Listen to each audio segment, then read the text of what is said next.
Yo, what's up guys? Welcome to the YouTube channel. This is going to be my first YouTube video on here ever. And of course, I'm going to be talking about the long-awaited super fight between Errol Spence Jr. and Terrence Crawford. And man, I don't even know where to begin. I mean, we've been waiting for this fight forever and it's finally here. And it's bigger than ever now too, because these guys are fighting for undisputed now, you know, the first undisputed welterweight champion of the world in the four-belt era. I mean, talk about major. That is crazy, and I am all in for it. Ever since they announced the fight, I've just been consuming Spence Crawford content, whether that be interviews, podcasts, hype videos, countdown videos, anything and everything. I'm in it. I'm on that shit. I'm eating that shit up, and I'm just buzzing. And let's talk about it. The first thing I want to talk about is the tail of the tape. And as we can see, Spence is a little bit younger. He is 33 and Crawford is 35. They are in their mid-30s, but I do think they're still both in their primes. I mean, just judging from their last performances, they both looked amazing. I mean, they both got the knockouts. I just don't think they've declined yet, And quite frankly, I think the Ugas performance was one of Spence's better performances in his career. Now, Spence is a little bit taller. He's 5'9", 5'10". I've seen both. I don't really know which one is more accurate, but Crawford is 5'8". He is shorter, but he has longer arms. He has a 74-inch reach, whereas Spence has a 72-inch reach. Now, when it comes to their size or their weight, I mean, it's pretty obvious that Spence is a much bigger man here. Crawford started his career at 135. This is his third weight class, so there's no doubt he is the much smaller man in this fight. And they are both southpaw fighters, I believe. Crawford is capable of fighting the orthodox stance, but primarily he's a southpaw fighter. So we're going to see how that turns out. Now I just want to compare and contrast their attributes and their abilities, and I'll start with Crawford first. I do believe that Crawford is the faster, quicker, and more agile fighter. Essentially, I just think he's more athletic than Spence. He started his career at 135, where he was very athletic, and it seems like his athleticism and his strength stay with him as he transitioned through the weight classes. I think he's more versatile than Spence, especially with his ability to switch stances. I think he's more accurate and sharper than Spence. I just think that he hits the mark more often than Spence does. I think he has the better footwork. Not to say that Spence doesn't have good footwork, because I think he does. It's just sometimes he leaves himself open for a counter by overstretching himself and overextending, which leads me perfectly to my next point, which is that Crawford is the better counterpuncher.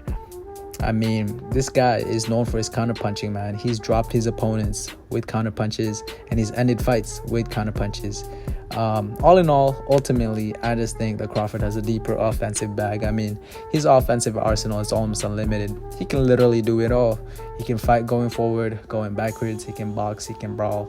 He has every punch in his locker. He's just one of the more complete offensive fighters ever. Now, when it comes to Spence, I do think he's the more disciplined fighter. I just feel like whatever's happening, whether he's losing, winning, getting beat up, beating the other guy up, getting hurt, hurting the other guy, he is going to listen to his trainer. He's going to go out there, he's going to bite down on his gum shield, and he's going to execute the game plan each and every time. And I do think he has the better jab, the busier jab. That's one of the main talking points for people, like how Crawford is going to deal with Spence's jab.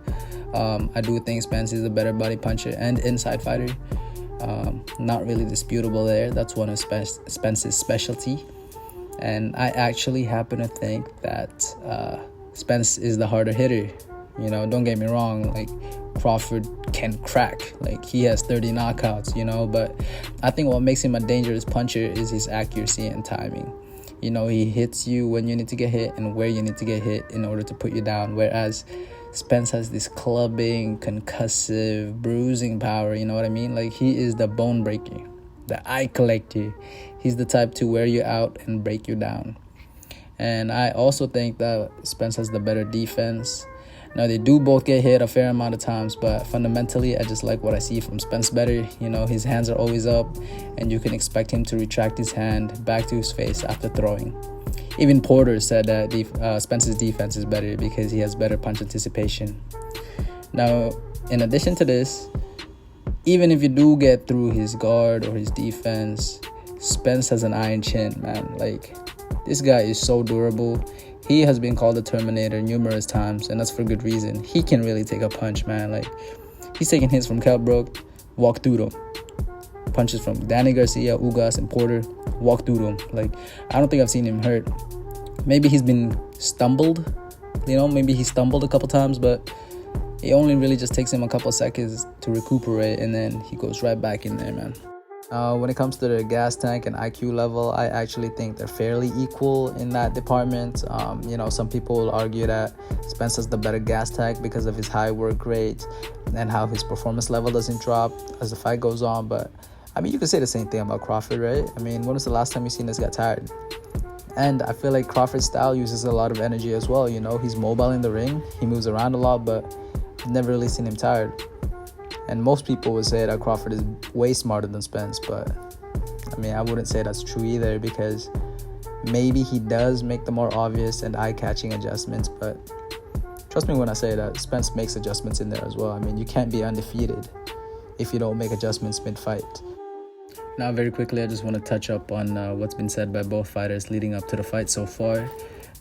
Some people might think this is bullshit, or that's unnecessary, or that it doesn't say nothing, this or that. But me personally, I feel as though that some of the statements made by the fighters could be very telling as to, their mindset and how they'll approach the fight. So yeah, I'll start with Crawford first. He has said that he wants to make a statement in this fight, making me think that A, he wants to completely outbox Spence, dominate him in that way, or B, obviously he wants a knockout. I don't think there's an in-between there. He also stated that Mean Machine and Gamboa were his two toughest fights so far, because Kavaliauskas was strong and Gamboa had great defense. And in terms of his mindset, Crawford has the typical fighter mentality. He seems to be very confident and sure of his victory, and the thought of losing doesn't even enter his mind. So, as for Spence, he said numerous times that he intends on breaking Crawford's will. He wants to break him physically, mentally, and spiritually. He said this in press conferences, in interviews, in podcasts. So I really think that's what he wants to do. He has said that it's not going to be easy. He said that it's going to take a while, but eventually he's going to get to Crawford. He also said that in the hospital when he was barely alive, Al Heyman paid him a visit, and he told Al Heyman that he wants that Crawford fight, which I think that says a lot, because it just shows that he really wants that smoke, and you can tell with the people he's fought that it's true. He went straight to Danny Garcia after the accident, and he went straight to Ugas after the eye surgery. No tune-ups, no nothing. He just wants the top dogs only. And what's interesting actually is that in a podcast, Spence said that he's envisioned this fight going many ways, and he said he even saw himself losing. He saw himself getting hurt and coming back to win, and obviously he saw himself dominating the fight. But I just think it's interesting and refreshing to hear a fighter admit that the thought of losing has crossed their mind. So how do I see the fight? I'm not sure. I feel like it can go any way. It's the epitome of a 50-50 fight. I can see Crawford completely outboxing Spence for 12 rounds and winning a decision. I can see Crawford hurting Spence with a counter, staggering him, and then putting on the pressure for a TKO. Maybe he can knock Spence clean out. I can see Spence overwhelming Crawford with his constant pressure for a decision victory. I can see Spence landing a perfect body shot, knocking out Crawford. It can go either way. This is a great fight. Now, I've been going back and forth for weeks on who I think is going to win the super fight, but for this last week, I could only really see one winner. And for my official prediction, I'm locking in Errol Spence Jr. as the winner of the super fight. I just think he's way too big for Crawford. Spence is on the record for saying he has to lose at least 30 pounds to make weight, while Crawford said he has to lose 5 pounds to make weight. You guys can do the math. The size discrepancy is very real. And on top of that, it's not like Spence is this big, dumb brute. He's a thinker. He's smart. He adjusts. He hits hard. And he cuts off the ring. Most people would argue that Crawford is leagues above in terms of skill, but I respectfully disagree. I think maybe he has a deeper bag and he's more dynamic, but I also think that Spence just prefers to stick to the basics because it's what works for him. Let's also not forget that, there's rumors going around that Spence gave Floyd a black eye. Even Floyd himself admitted that Spence gave him real good work in the sparring, and that he's the type of fighter that you cannot box. You gotta fight Spence. And that's real bad news if you're Crawford, because in my opinion, I feel that Crawford's game plan going into the fight is going to be to try to outbox Spence like how he did Postol. You know, in the Postol fight, he was very mobile. He had great footwork. He had a great jab. He stayed out of reach, and he countered all night, and he had great success in that fight. One of his best performances. And I think he plans on replicating the same success against Spence. However, I do believe that Spence's camp knows this is coming. I believe they're expecting this type of Crawford. So Spence is going to go to the body early and often to try to slow Crawford down. And I think it's going to pay dividends in rounds 5 or 6 or 7, where the fight will turn into more like a brawl. And I always gotta favor Spence in that type of situations, man, because he's way more durable than Crawford. You know, he has a granite chin and he hits really hard. Don't get me wrong, you know, Crawford is very dangerous in those situations as well. You know, he's very crafty, he's accurate, he punches from awkward angles, he's fast, he's a great counter puncher, and he's great at punching in between punches. But the issue is he is not as durable as Spence. You know, I've seen Crawford get hurt by inferior fighters, smaller fighters, and even dropped by Kavalauskas. You know, I don't know how that wasn't called a knockdown. That was a knockdown. Not to mention Spence's style. You know, this guy's very active in the ring. He's very busy. He has a very high work rate. And I feel as though his style by itself bags him 3 rounds by default just because he's so busy. Doesn't matter who he's fighting, he's going to get 3 rounds in a bag right away. That leaves Crawford 9 to 10 rounds to play with to try to get at least 7 rounds against Spence. And let's not forget that Crawford is also known as a slow starter, while Spence is a fast starter and a strong finisher. So, oh, and one more thing, and I don't know how I forgot to mention this, but it's one of the major reasons why I'm picking Spence in this fight. It's because he is way more disciplined than Crawford. You know, I'm expecting Spence to get hit a lot, you know, maybe even outbox for a couple rounds, but he's gonna stick to the game plan and he's gonna go out there and perform. Whereas Crawford, you know, in my opinion, I feel like he's going in there with a great game plan, right? But we know once he gets tagged, once he gets clipped, he gets mean and he gets very spiteful and he wants that lick back right away.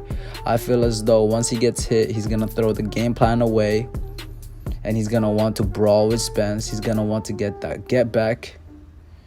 And I just don't think that's going to work out too well for him, you know?